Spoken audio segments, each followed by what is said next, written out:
And now to move ahead, it is time to enjoy a documentary film. The documentary film, which is going to be staged on that is based on the entire checkered history of State Bank of India Staff Association for the last 100 years. But here we are going to stage the first part, of which one can perceive what tremendous sacrifices and what tremendous struggle our forefather had gone through.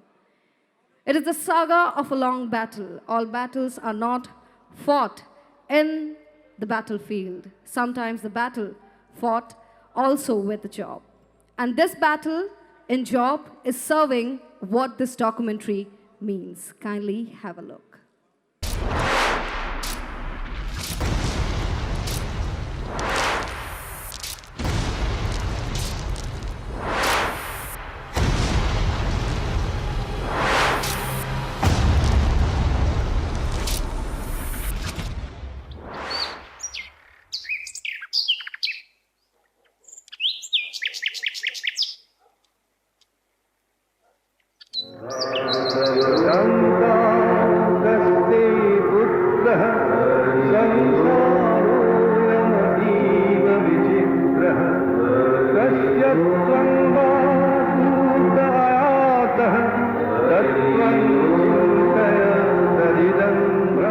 In ancient times, there was no banking. There was only the barter system. Banking took place in temples in olden days. High rates of interest existed at that time. Brahmins paid the least, Shudros the most.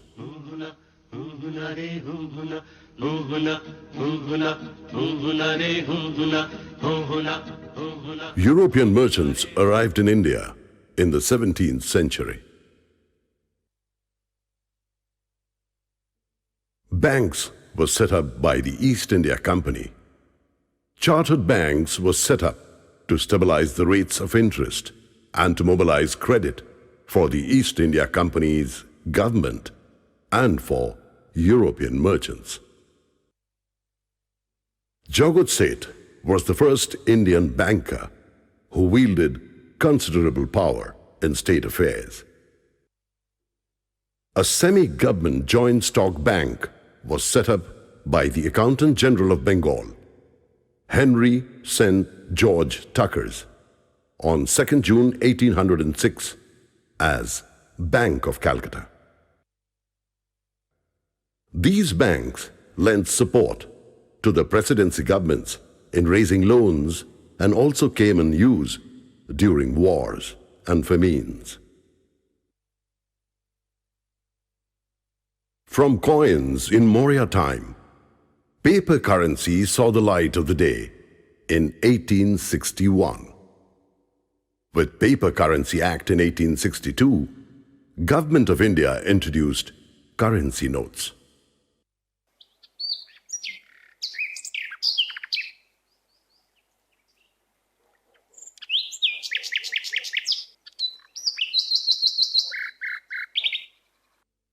Branches were managed by European agents and accountants.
Indians had no working hours, leave rules, or retirement benefits.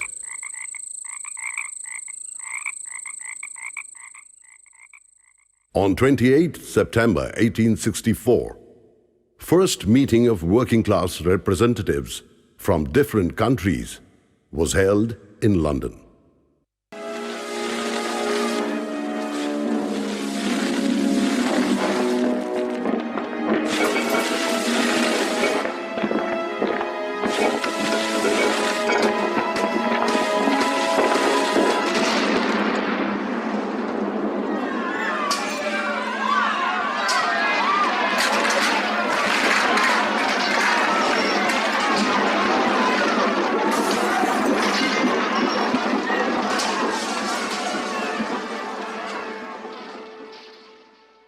On 1st of May 1886, the police fired at May Day congregation in Chicago, which marked the advent of regulated working hours. It was Karl Marx who voiced for class struggle and first addressed the issue of labor and capital. Followed by the Bank of Bombay in 1840 and the Bank of Madras in 1843 for the other two presidencies. The three presidency banks were merged to become the Imperial Bank of India. Imperial Bank of India, Indian Staff Association, was formed on 9th of July 1920 as the organized platform of the working class under Benevolent Societies Act.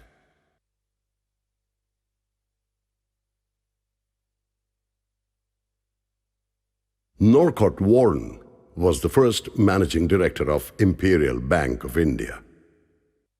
The salary of clerks and subordinate staff were very low.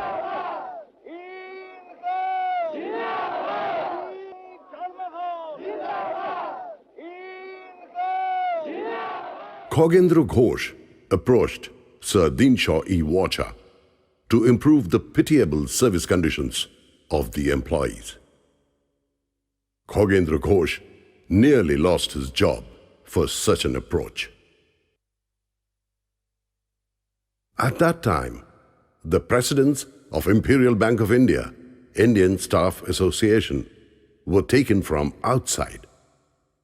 Some illustrious presidents were Sri Shyama Prasad Mukherjee, Sri Shomendranath Tagore, Sri Meghnad Shaha.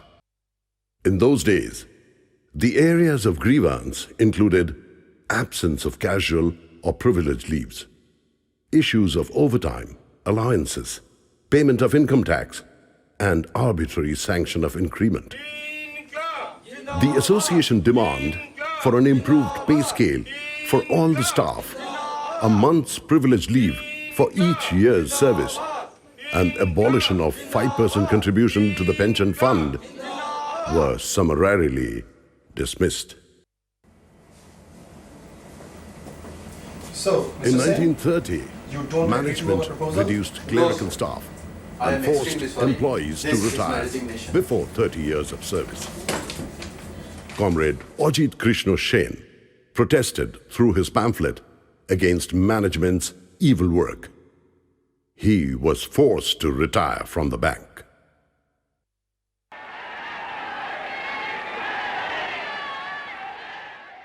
In 1942, that was the time of the Quit India movement, when the activities of the association had attained great spontaneity.